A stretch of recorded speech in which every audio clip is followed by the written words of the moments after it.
안녕하세요. 시라큐즈 박사 이승윤이 간다. 시박이 간다를 진행하는 YTN 경제부 기자 이승윤입니다. 오늘은 말도 많고 탈도 많은 레고랜드에 직접 제 돈으로 가서 본 이야기를 전해드리겠습니다. 저는 정말 레고를 좋아합니다. 국민학생 시절 샀던 이 카리브해 해적, 로빈후드 시리즈를 대학생 시절까지 간직할 정도입니다. 일단 레고랜드 위치는 ITX 청춘열차 한림대기차역에서 멀지 않은 곳에 있는 하천 한가운데 위치한 섬인 이 중도에 있습니다. 멋진 다리를 통해서 들어가면 좌측에는 넓디 넓은 공터에 주차장이 마련되어 있습니다. 주차장이 이 호텔이나 레고랜드와는 좀 많이 멉니다. 15분에 한 대씩 다니는 셔틀버스를 타야 합니다. 그런데 페륜랜드라고 섬뜩하게 써놓은 이 플래카드도 눈에 띕니다. 이 레고랜드 공사 과정에서 유물이 대거 출토된 탓에 개발을 중단하고 문화재 보호구역으로 지정하라는 요구도 분명히 있는 것 같습니다.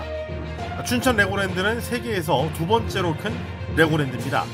꽤 오래전부터 개발 이야기가 나오다가 이 평창 동계올림픽을 계기로 속도가 붙게 됐는데요.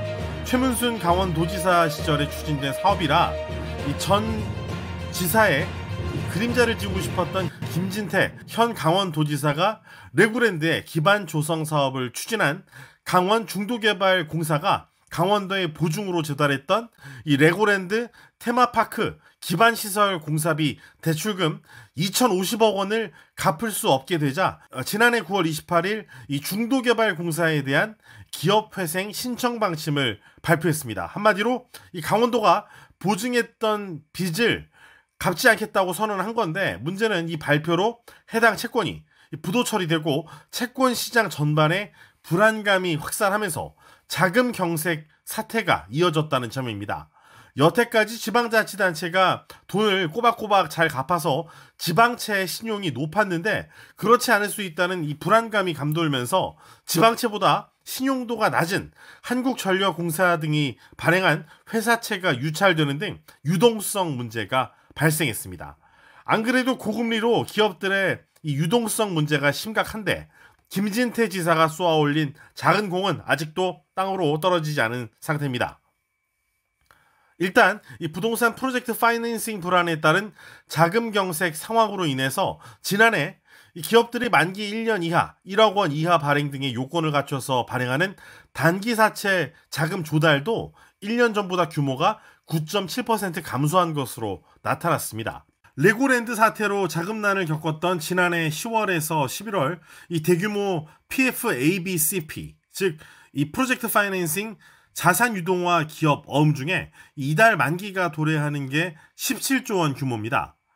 PFABCP를 차환, 즉 이미 발행한 채권을 다른 채권으로 상환하면서 3개월 정도였던 만기가 1, 2개월로 줄어든 탓인데, 다음 달에도 10조 원, 3월에도 5조 원의 부동산 PF 자금 만기가 잔뜩 몰려 있습니다.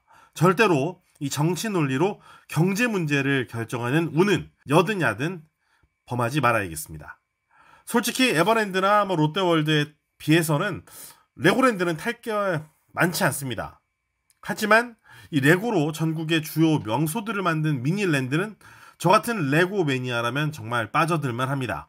레고랜드 호텔 1층에 들어가면 일단 저 같은 레고 덕후들은 정신을 못 차리게 만들어 놨습니다.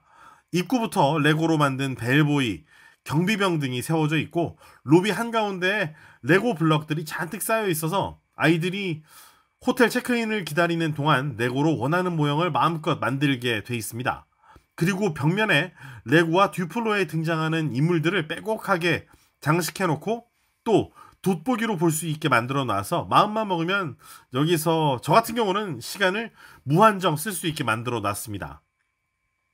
제가 갔던 게 크리스마스 시즌이라 트리가 진열돼 있었는데 당연히 트리 장식물 하나하나 레고로 만들어져 있었습니다. 이 벽면의 액자도 레고로 만들었는데 아쉽게도 화장실 가보니까 그냥 일반 화장실과 다를 게 없었습니다. 사실 뭐 변기가 레고로 돼 있으면 정말 안전할까요?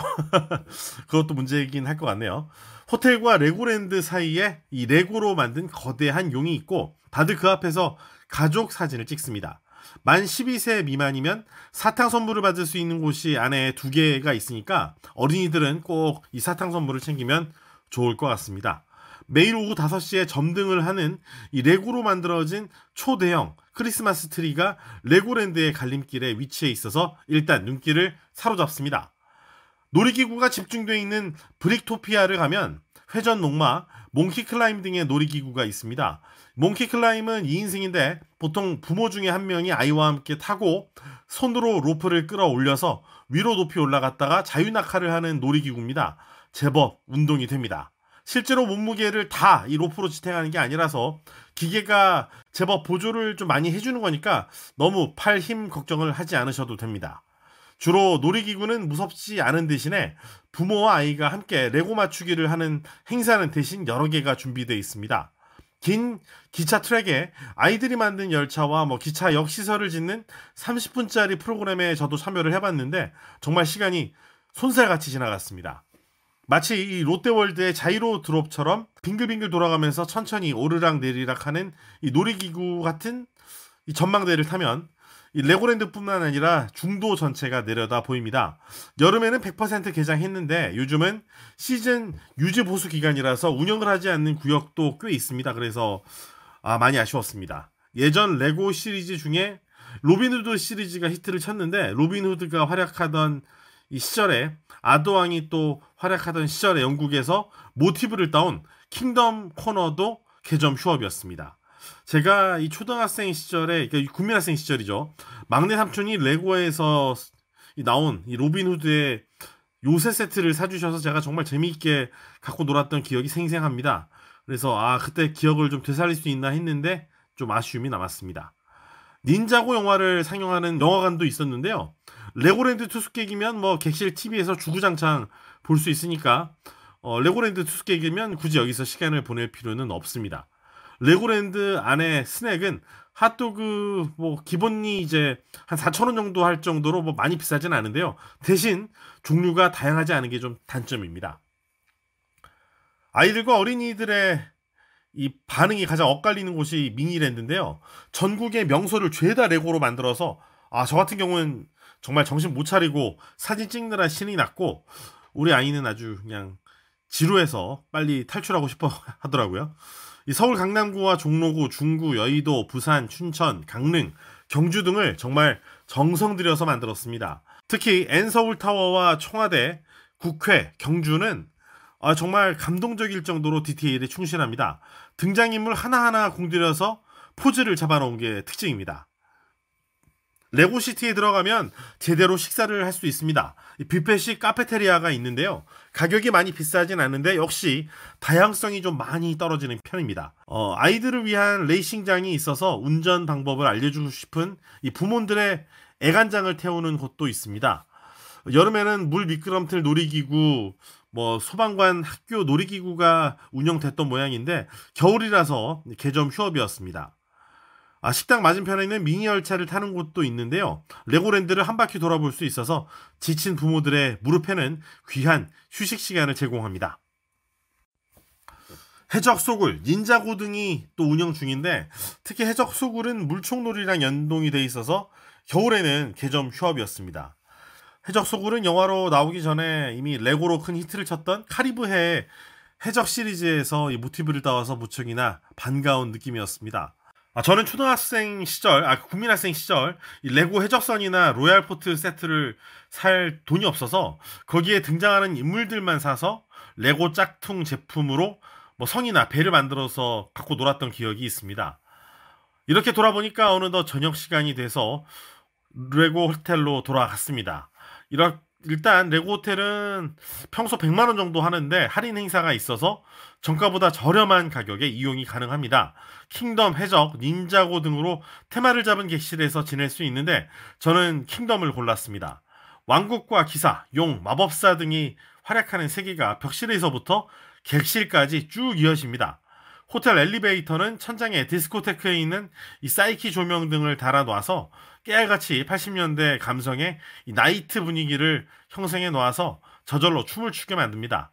저녁에는 좀 괜찮았는데 조용한 아침에 일어나서 시끄러운 디스코 음악이 나오는 엘리베이터를 타니까 좀 생뚱맞다는 생각도 해봤습니다.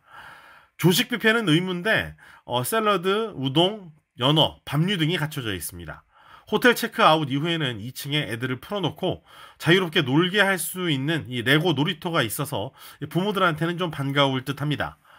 정리를 해보면 제가 체험해본 레고랜드는 레고 매니아라면 돈과 시간이 아깝지 않을 곳입니다.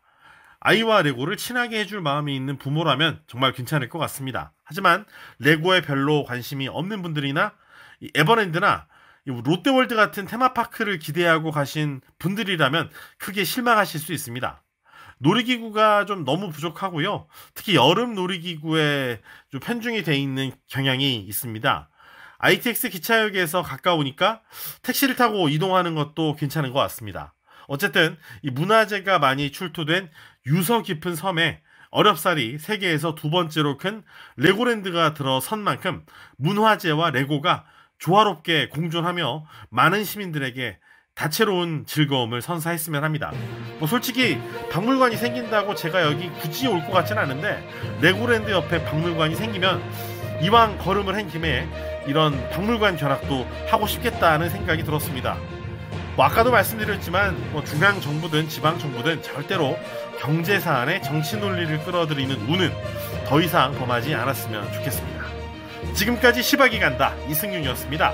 영상이 마음에 드셨으면 좋아요, 댓글, 구독, 알림 설정 꼭 부탁드립니다.